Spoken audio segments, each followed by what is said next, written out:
성도 여러분 안녕하십니까? 오늘은 성경의 모점의 7번째 시간입니다.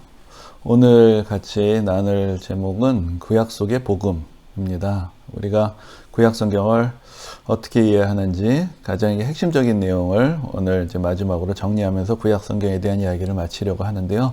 그동안 우리가 그야말로 구약 성경에 관련된 이모저모를 살펴보았는데 오늘 좀 더 이제 강조해 드리고자 하는 것은 이제 구약 성경이 신약 성경이랑 어떻게 연결이 되는가, 그리고 이 기독교 신앙 가운데서 구약 성경의 위치가 어떤 것인가, 또 그런 부분들을 좀 같이 정리해 보는 시간을 가져보고자 합니다.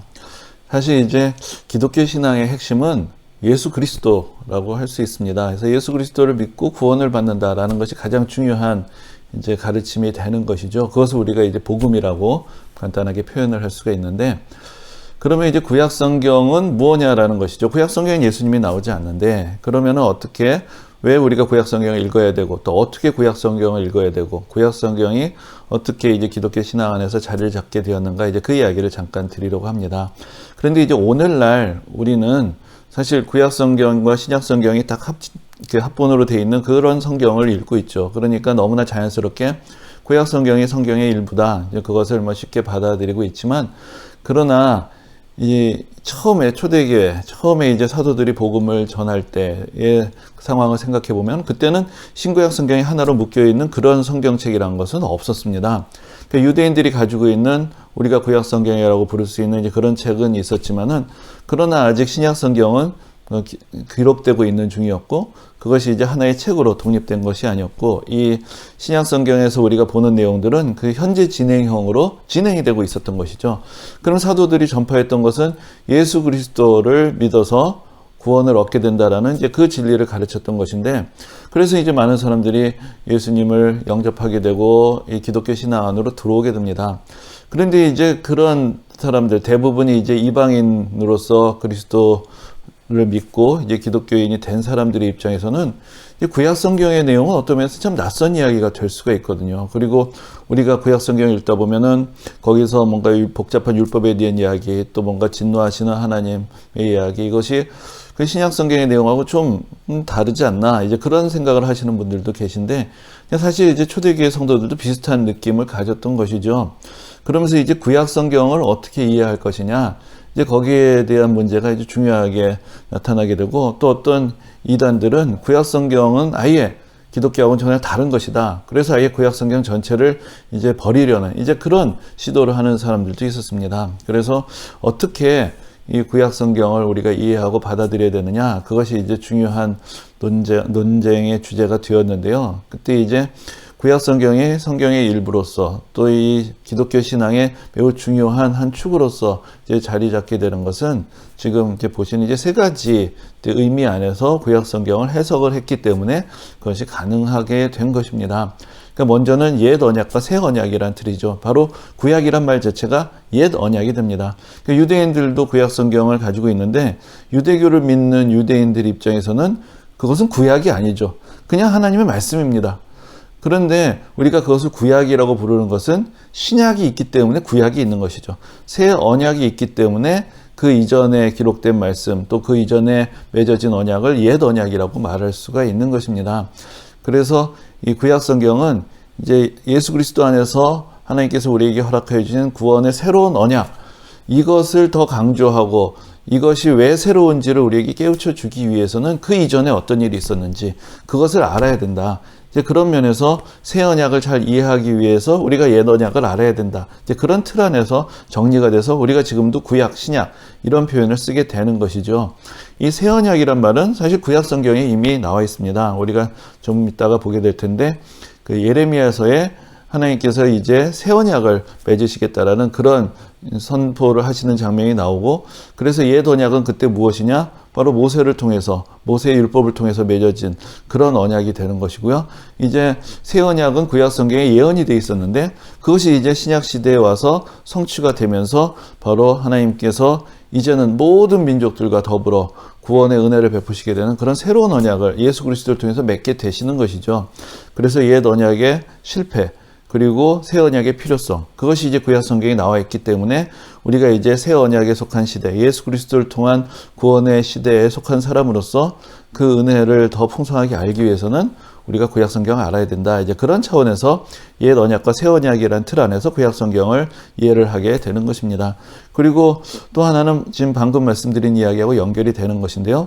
구약 성경이 또 중요한 이유가 그 안에 앞으로 예수 그리스도를 통해서 우리에게 행하실 구원의 약속이 예언이 되어 있다는 것이죠. 그래서 구약 성경은 예언으로, 또 신약 성경은 예언의 성취로서 이해할 수 있게 될 때 우리는 이제 구약 성경과 신약 성경의 관계를 조금 더 잘 이해하게 되는 것입니다. 그래서 이미 구약 성경 속에 하나님께서 장차 이 세상을 어떻게 구원하실 것인지, 앞으로 어떤 구원자를 보내실 것인지, 그분을 통해서 앞으로 어떤 역사가 일어날 것인지, 거기에 대한 이제 예언의 말씀들이 담겨 있습니다. 그래서 그 예언된 대로 성취가 되어서 예수님께서 이 땅에 오셨다는 것을 우리가 이해를 할 때, 하나님의 역사란 것이 얼마나 신실한 것인지, 하나님의 약속이란 것이 반드시 이루어진다라는 그 믿음을 갖게 되는 것이 얼마나 신앙에서 중요한 것인지, 이런 것들을 이제 우리가 깨닫게 되는 것이죠. 그리고 이제 또 한 가지 방법이 바로 이제 히브리서에 강조되고 있는 것인데요. 모형과 원형이라는 것입니다. 그러니까 이 구약 성경은 일종의 하나님께서 행하실 구원의 역사의 모형이었다는 것이죠. 그러니까 그 안에 성막이나 성전이 있고 거기서 제사를 드리고 하는 것은 우리의 죄를 씻을 수 있는 방법, 우리가 죄인이라는 것, 그리고 하나님 앞에 나아가려면 희생이 필요하다는 것, 그리고 하나님께서 백성의 죄를 씻으시기 위해서 그 제사장과 같은 어떤 특별한 직분을 세우셨다는 것, 이런 이야기들을 우리가 보게 되는데 이것은 다 불완전한 것이란 것이에요. 그래서 하나님께서 계획하신 완전한 구원의 역사가 우리에게 왔다는 것을 우리가 이해하기 위해서 먼저 구약 성경은 모형으로 주어진 것이고, 이제 하나님의 때에 이제 원형이 하나님께서 원래부터 가지고 계셨던 가장 완전한 구원의 계획이 이제 우리에게 이루어진 것이다. 그래서 이제 구약 성경을 모형으로, 신약에 나타난 예수님의 십자가를 하나님의 구원의 원형으로 이제 그렇게 비교를 하게 되는 것입니다. 그래서 이제 그런 차원에서 우리가 구약 성경을 이해할 때 그것이 우리에게 유익이 되고 예수 그리스도의 은혜의 복음을 우리가 믿고 따르는데 또 많은 참고가 되고 도움이 된다는 것. 이제 그런 틀 안에서 우리가 구약 성경을 이해한다는 것이죠.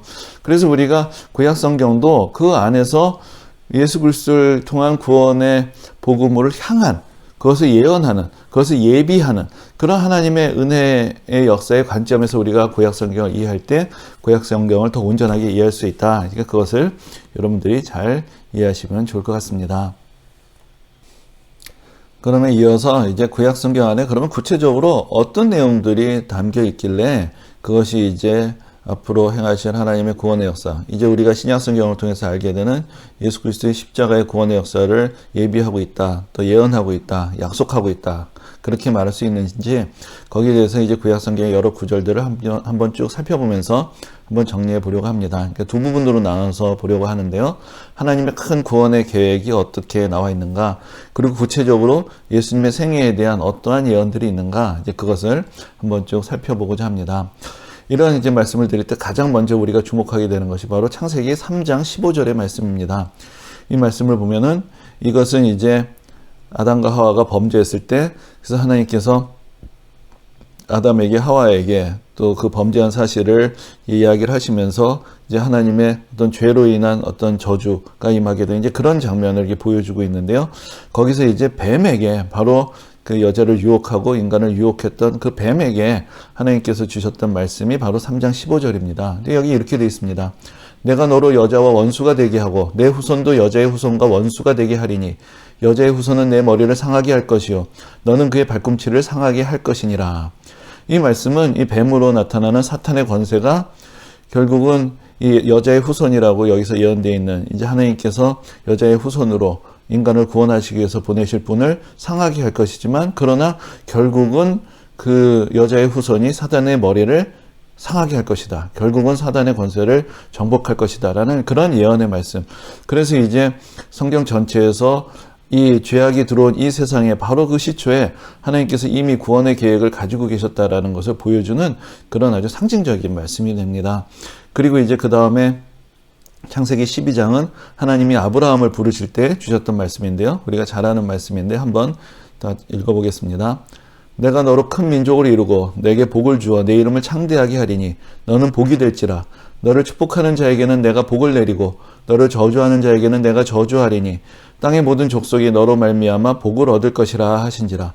그러니까 하나님께서 이제 아브라함을 부르시고 왜 아브라함을 부르셨는가? 그 목적을 알려주시는 것인데 이제 아브라함을 통해서 땅의 모든 족속에게 복을 주시기 위한 것이다. 바로 아브라함의 후손이 있어서 아브라함의 후손을 통해서 한 민족을 이루게 하시고 그 민족을 통해서 하나님이 구원의 역사를 이루셔서 결국은 아브라함의 후손을 통해서 땅의 모든 족속이 복을 받게 되는 것, 구원을 받게 되는 것, 하나님의 은혜를 다시 회복하게 되는 것, 그것이 바로 하나님의 계획이라고 아브라함에게 말씀하여 주셨던 것입니다.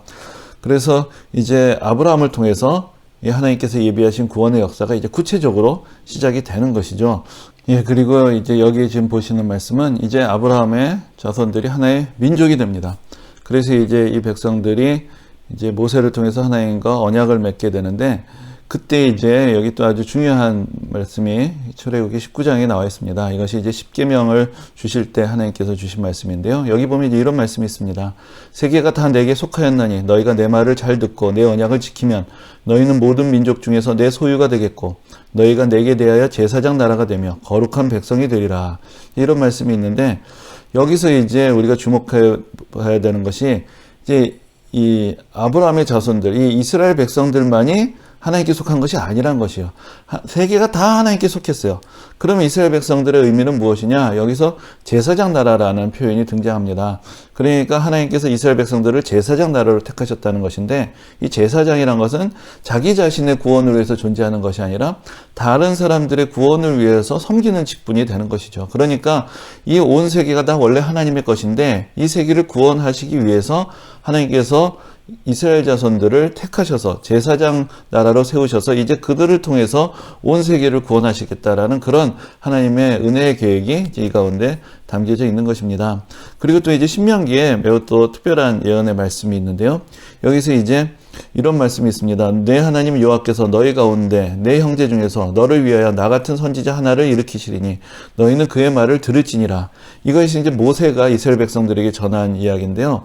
여기서 이제 하나님께서 앞으로 이 모세와 같은 그런 선지자를 일으키실 것이다라는 그런 말씀입니다. 그런데 우리가 나중에 신명기 뒤에 보면은 모세와 같은 사람은 없었다라고 이야기를 해요. 그 전에도 없었고 그 후에도 없었다. 왜냐하면 모세는 하나님과 대면하여서 봤던 아주 친밀한 관계를 누렸던 아주 특별한 사람이었던 것이죠.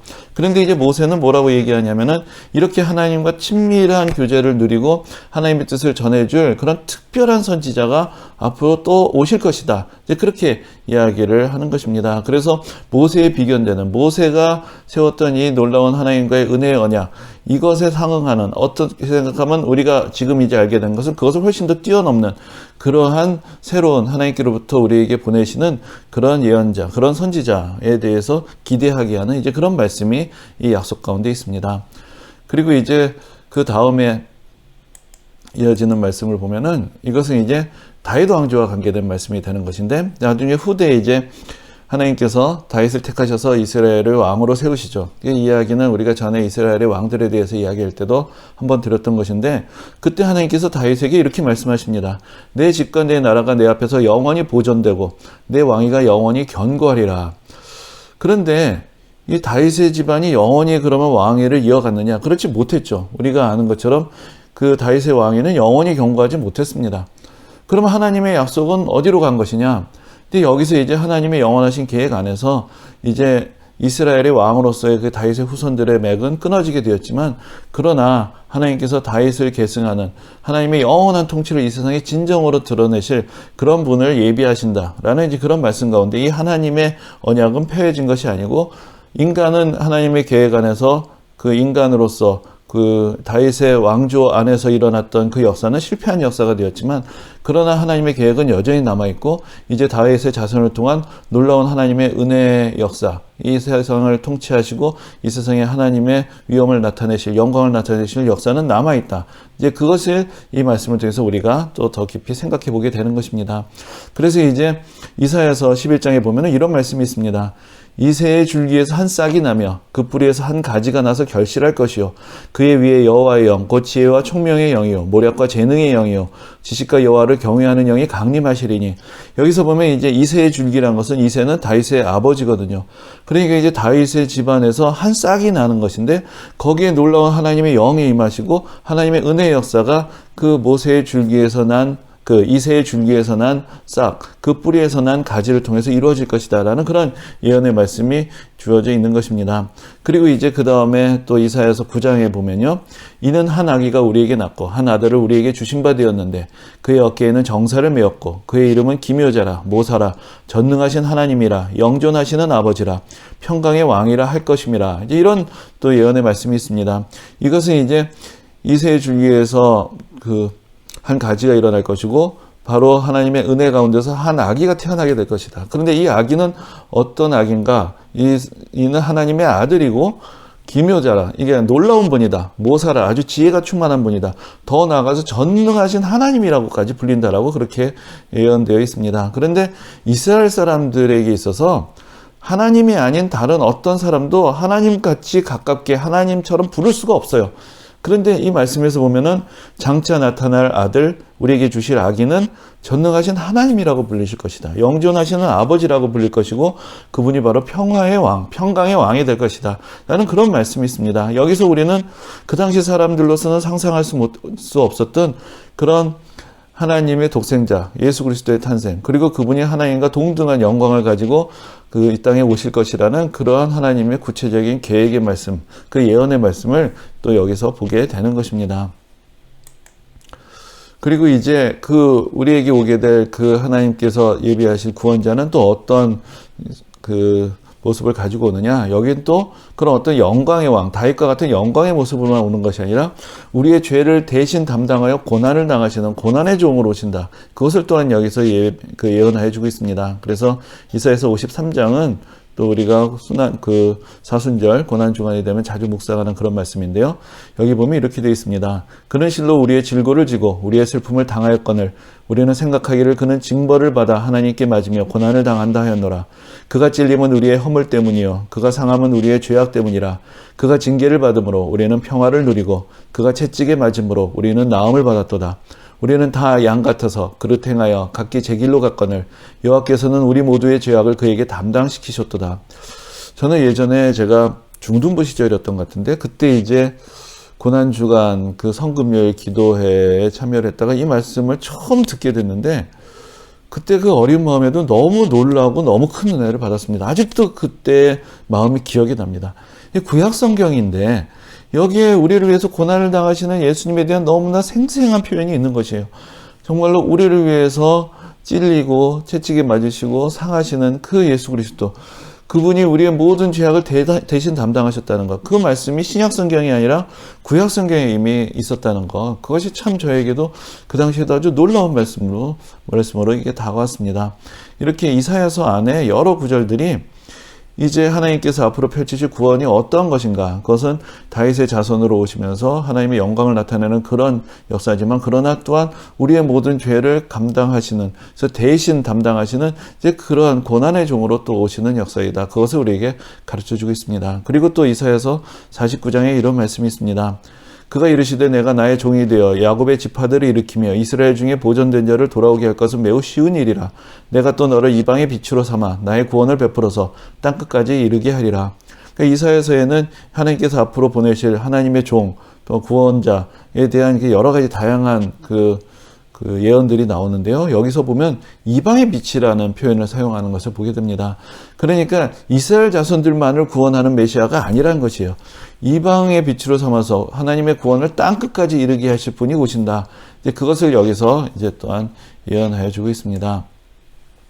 그리고 이제 예수님께서 오셔서 하실 사역에 대해서 가장 포괄적으로 어떤 설명해 주고 우리에게 예언해 주고 있는 말씀이 이사야서 61장이라고 할 수 있는데요. 한번 읽어보겠습니다. 주 여호와의 영이 내게 내리셨으니 이는 여호와께서 내게 기름을 부으사 가난한 자에게 아름다운 소식을 전하게 하려 하심이라. 나를 보내사 마음이 상한 자를 고치며 포로된 자에게 자유를, 갇힌 자에게 노임을 선포하며 여호와의 은혜의 해와 우리 하나님의 보복의 날을 선포하여 모든 슬픈 자를 위로하되 무릇 시온에서 슬퍼하는 자에게 화관을 주어 그 죄를 대신하며 기쁨의 기름으로 그 슬픔을 대신하며 찬송의 옷으로 그 근심을 대신하시고 그들이 의의 나무 곧 여호와께서 심으신 그 영광을 나타낼 자라 일컬음을 받게 하려 하심이라. 이 이사야서 61장의 말씀이 중요한 이유가 신약 성경에 누가복음에 보면은 예수님이 어느 날 가버나움에 있는 회당에, 유대인들의 회당에 들어가셨을 때 이 말씀을 읽으시고 그리고 사람들에게 이 말씀이 오늘 너희 귀에 응하였다라고 그렇게 말씀하셨습니다. 바로 이 말씀을 이루기 위해서 예수님께서 오셨고 이제 이 말씀이 예수님을 통해서 이루어졌다. 그것을 직접 선언하셨던 것이죠. 그래서 여기 나오는 이 가난한 자에게 아름다운 소식을 전하게 하려 하심이라. 여기서 이제 우리가 복음이란 것이 무엇인가를 알게 되고 이 모든 억눌린 자, 갇힌 자에게 자유를 주시는, 그래서 하나님의 은혜의 해를 선포하고 모든 악한 자들을 심판하시는 하나님의 보복의 날이 이제 온다는 것을 우리에게 가르쳐 주시는 것. 그래서 예수 그리스도를 통한 구원의 은혜, 그리고 예수 그리스도를 거부하고 악한 길을 가는 자에게 최종적으로 임하신 심판의 날, 그것이 이제 예수 그리스도를 통해서 이제 우리에게 오게 된다는 것을 이제 여기서 예언을 하고 있는 것을 보게 됩니다. 바로 하나님의 구원이, 그래서 예수님께서 이 구약 성경에 나타나 있는 모든 예언의 말씀을 이루기 위해서 바로 이 땅에 오신 분이란 것, 그것을 예수님께서도 친히 구약 성경을 통해서 또 우리에게 말씀하여 주셨던 것입니다.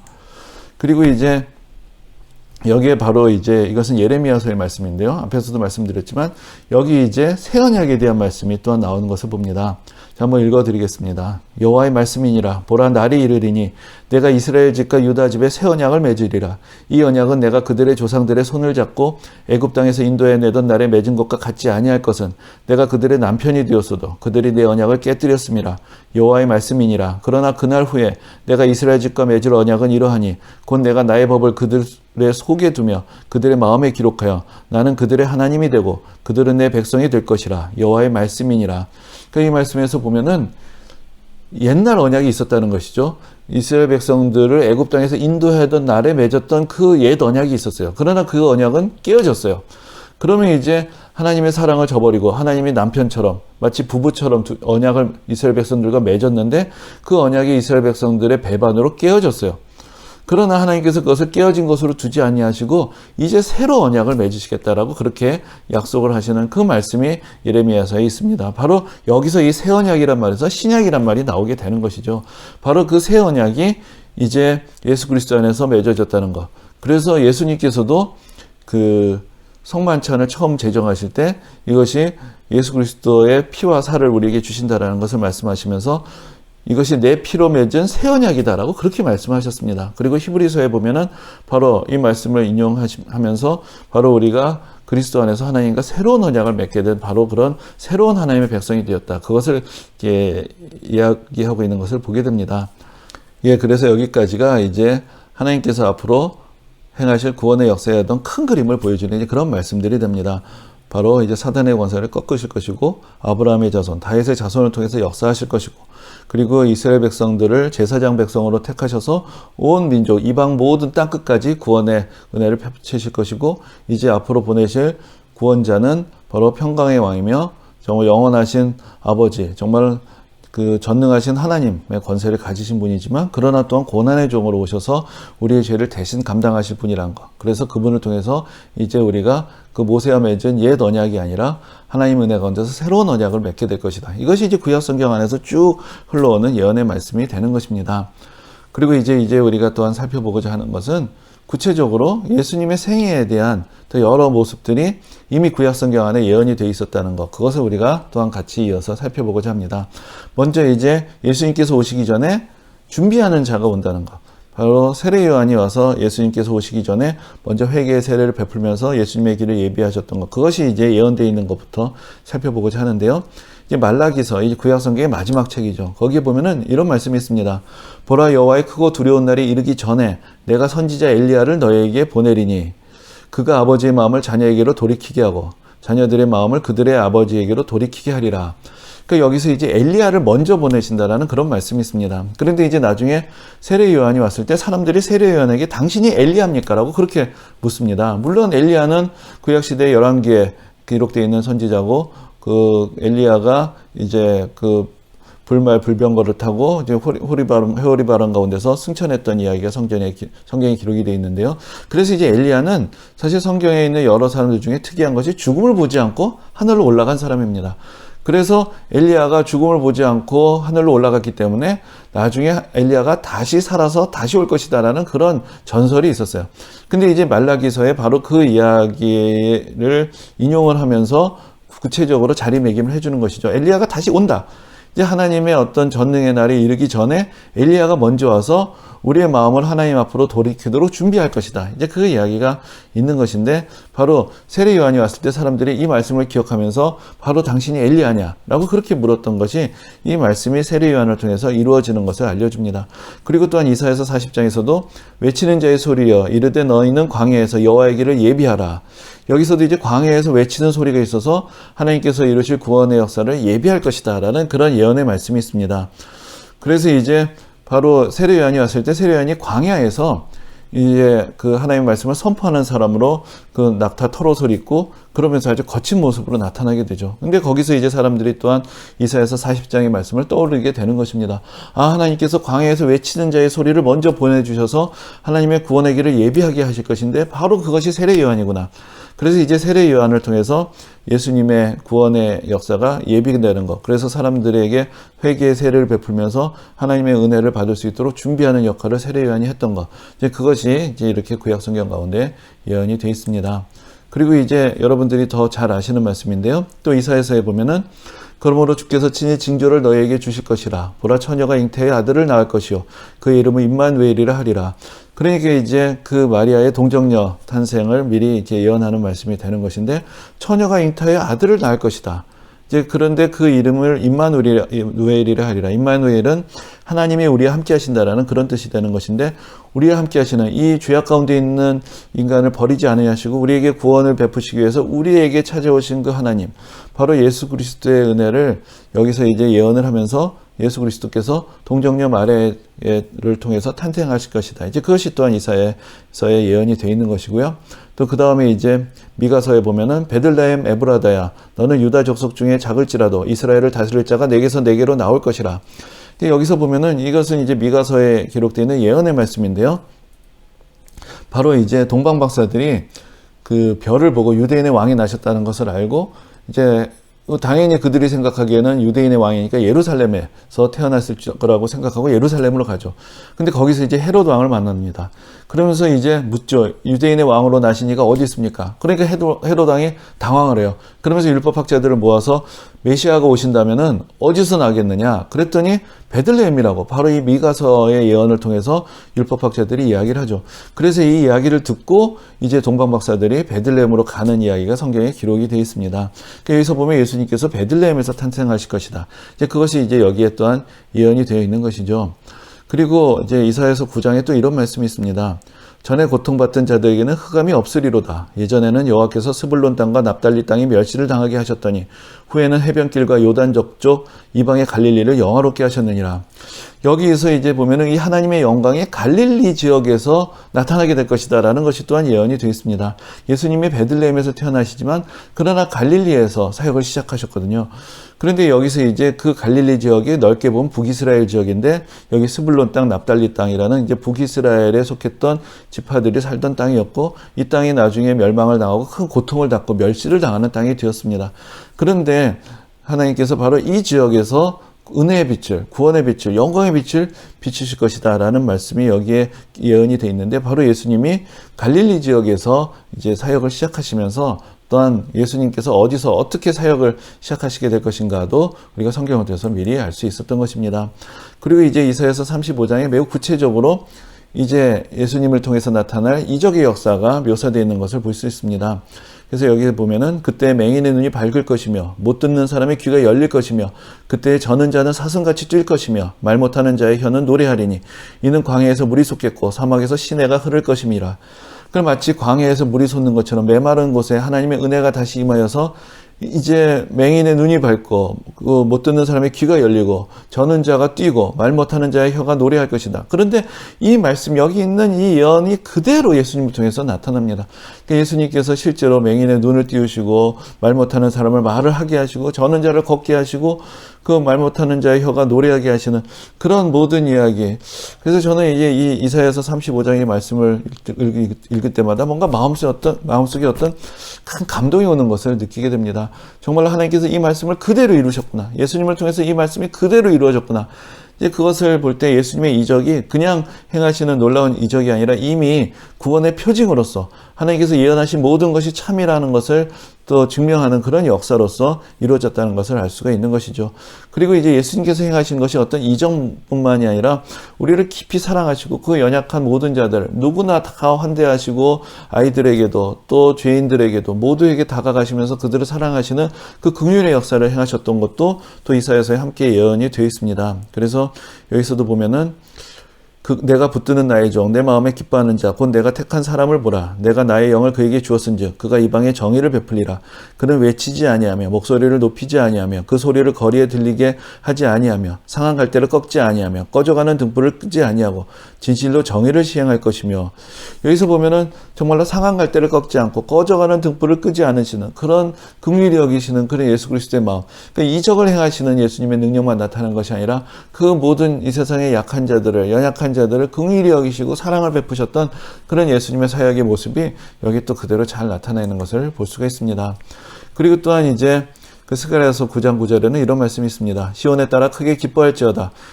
예루살렘에 따라 즐거이 부를지어다. 보라 내 왕이 내게 임하시나니 그는 공의로우시며 구원을 베푸시며 겸손하여서 나귀를 타시나니 나귀의 작은 것 곧 나귀 새끼니라.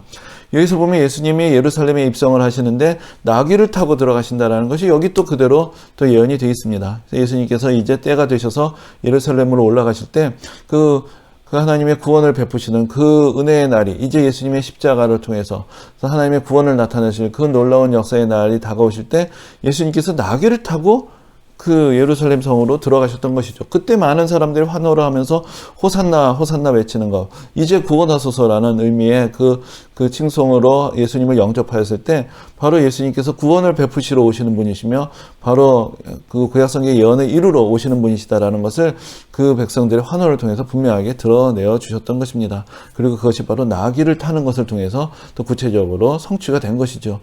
그리고 이제 예수님께서 십자가에서 달리셨을 때 예수님이 엘리 엘리 라마 사박단이라는 말씀을 하셨는데 그것이 내 하나님 어찌하여 나를 버리셨나이까 라는 그런 뜻입니다. 그런데 바로 이 구절이 시편 22편 1절에 그대로 있습니다. 그러니까 예수님께서 거기서 행하셨던 그 말씀은 단지 고통 가운데서 외치신 그 외마디의 외침이 아니라 바로 구약 성경에 이미 예언되어 있는 그런 메시아의 고난, 구원자의 고난, 하나님의 구원을 성취하기 위해서 이 땅에 오실 분이 당하셔야 되는 그 고난의 외침을 그대로 우리에게 들려주셨던 것입니다. 그런데 이제 그 시편 또 22편의 그 뒷부분에 보면은 이런 말씀이 있습니다. 개들이 나를 에워쌌으며 악한 무리가 나를 둘러 내 수족을 찔렀나이다. 내가 내 모든 뼈를 셀 수 있나이다. 그들이 나를 주목하여 보고 내 겉옷을 나누며 속옷을 제비 뽑나이다. 그런데 예수님이 두 손과 두 발에 못이 박히셔서 손발이 찔리시고 그리고 예수님의 모든 겉옷과 속옷을 다 벗겨서 그 로마 군병들이 나눠 갖는 이야기가 또 복음서에 기록이 되어 있는데 이것이 이미 그 고통당하는 구원자가 어떠한 고통을 당하게 되는가라는 그런 말씀 가운데 또 그대로 표현이 되어 있는 것을 볼 수 있습니다. 그리고 우리가 앞에서 이제 예수님의 구원에 대한 예수님의 고난에 대한 대표적인 예언으로 이사야서 53장의 말씀을 살펴보았는데 그 53장 뒷부분에 또 이런 말씀이 있습니다. 그는 강포를 행하지 아니하였고 그의 입에 거짓이 없었으나 그의 무덤이 악인들과 함께 있었으며 그가 죽은 후에는 부자와 함께 있었도다. 그러니까 예수님이 악인들과 함께 십자가에 달려서 돌아가셨는데 그 예수님이 돌아가셨을 때 아리마대 요셉이라는 사람이 자기 자신을 위해서 예비했던 그 무덤을 예수님께 드려서 예수님의 시신을 거기에 안치를 했거든요. 그러니까 예수님이 악인들과 함께 무덤에 내려가시게 되었지만 그러나 이 부자의 무덤에 들어가시게 되었던 그 이야기가 이사야서 53장에 참 신비하게도 또 거기에 또한 예언으로 담겨져 있습니다. 그리고 이제 시편 16편에 보면은 이런 말씀이 있는데 이는 주께서 내 영혼을 수월에 버리지 아니하시며 주의 거룩한 자를 멸망시키지 않으실 것임이니이다. 이것이 다윗의 시편인데 다윗은 죽어서 죽은 자의 자리로 내려갔죠. 그런데 이제 다윗의 기도 가운데 그가 영광 가운데 이런 말씀을 그 기도로 올립니다. 주께서 내 영혼을 수월에 버리지 아니하시며 주의 거룩한 자를 멸망시키지 않으실 것임이니이다. 그런데 이제 사도 바울이 이 말씀을 인용하시면서 이것이 다윗의 이야기지만 다윗은 죽어서 무덤으로 내려갔다. 그러나 이것은 다윗을 위한 예언이 아니라 다윗이 영광 가운데 앞으로 오실 구원자가 죽음의 권세 안에 갇혀있지 않고 영원히 썩은 자의 자리에, 영원히 멸망당할 자리에 내려가지 않고 다시 부활할 것을 미리 예언한 것이다 라는 것을 우리에게 가르쳐 주었습니다. 그리고 또한 다니엘서에 보면 이런 말씀이 있습니다. 내가 또 밤 환상 중에 보니 인자 같은 이가 하늘 구름을 타고 와서 옛적부터 항상 계신 이에게 나아가 그 앞으로 인도되매 그에게 권세와 영광과 나라를 주고 모든 백성과 나라들과 다른 언어를 말하는 모든 자들이 그를 섬기게 하였으니 그의 권세는 소멸되지 아니하는 영원한 권세요 그의 나라는 멸망하지 아니할 것이니라. 여기서 보면 인자 같은 이가 구름을 타고 와서 이 세상의 모든 영광과 권세를 얻게 된다라는 그런 말씀이 있습니다. 그런데 이제 신약성경에서 복음서에서 예수님 당신을 인자라고 계속 말씀을 하시죠. 근데 인자란 말은 그 의미상으로는 사람의 아들이라는 뜻이 있지만, 그래서 어떤 면에서는 예수님의 겸손을 나타나는 그런 의미도 있지만, 그러나 이 다니엘서에 보면은 거기서 인자 같은 이라는 것은 하나님의 권능을 가지고 오시는 분에 대한 그런 예언적인 호칭이 되는 것입니다. 그리고 특별히 이제 하늘 구름을 타고 와서 이 세상의 모든 나라를 통치하신다는 것은 바로 우리도 아직도 기다리고 있는 예수님의 재림에 대한 아주 시각적인 놀라운 표현이 되는 것이죠. 우리가 예수님께서 승천하셨는데 이제 예수님께서 언젠가 우리가 올라가시는 것을 본 것처럼 다시 오셔서 결국 이 세상의 심판제로 오시고 또한 이 세상을 영원히 다스리실 것이다. 이제 우리가 그것을 또 바라보고 기다리면서 예수님의 재림을 소망하는 가운데 우리가 또한 이제 믿음의 삶을 살고 있는데, 이미 다니엘서에 인자 같은 이가 하늘 구름을 타고 와서 영원한 권세로 영원한 나라를 이 세상 가운데서 이루실 것이다 라는 그런 약속의 말씀이 있는 것을 봅니다. 그래서 이제 이런 말씀들 가운데서 이미 예수님께서 어떻게 태어나실 것인지, 또 어디서 사역을 하실 것인지, 어떤 고난을 당하실 것이며, 또 죽음의 자리에서 또 어떻게 부활하실 것이고, 또 앞으로 재림하실 것이다 라는 그런 말씀들이 쭉 예언이 되어 있는 것을 우리가 구약 성경을 통해서 볼 수 있습니다. 그래서 사도들의 시대에 예수님이 하나님의 아들이시고 구원자로 오셨다는 것을 증언하는 가장 중요한 증언의 방법이 바로 구약 성경을 인용하는 것이었죠. 예수님이 오시기 전에 이미 예수님의 사역에 대한 그 하나님의 구원의 큰 그림과 예수님의 사역의 구체적인 많은 이야기들이 이렇게 성경에 이미 예언이 되어 있었다는 것. 그것은 예수님이 그냥 보통 이 세상에서 태어났던 어떤 선지자나 그런 스승이 아니라 하나님의 특별하신 은혜와 구원의 계획 안에서 오신 분이라는 것을 사람들에게 증명하는 아주 놀라운 은혜의 수단이 되었던 것입니다. 그래서 초대교회에서는 구약 성경을 예수님의 사역과는 다른 것으로 보는 것이 아니라 예수님의 구원의 사역을 예언한 것으로, 또 예수님께서 바로 구약 성경의 예언을 성취하신 분으로 그렇게 이해를 하면서 구약 성경이 아주 중요한 하나님의 말씀으로서 신약 성경과 짝을 이루어서 또 우리에게 주어지게 되는 것입니다. 그래서 이제 우리가 구약 성경의 여러 가지 역사적인 배경들 여러 가지들을 이해하지만 우리가 늘 잊지 아니해야 될 것은 바로 구약 성경이 예수님을 통해서 이루어지실 하나님의 은혜의 역사를 예비하고 준비하고 예언한 책이다. 이제 그런 관점에서 또 구약 성경을 이해하는 것이 필요하다는 것, 그것을 또 여러분들이 잘 이해하셔야 할 것입니다. 이제 오늘 이렇게 해서 구약 성경에 대한 말씀은 마치도록 하겠고요. 우리가 다음 시간부터는 이제 신약 성경에 대해서 또 이모저모 여러 가지 내용들을 또한 살펴보고 정리해 보도록 하겠습니다. 오늘도 함께 해주셔서 감사합니다.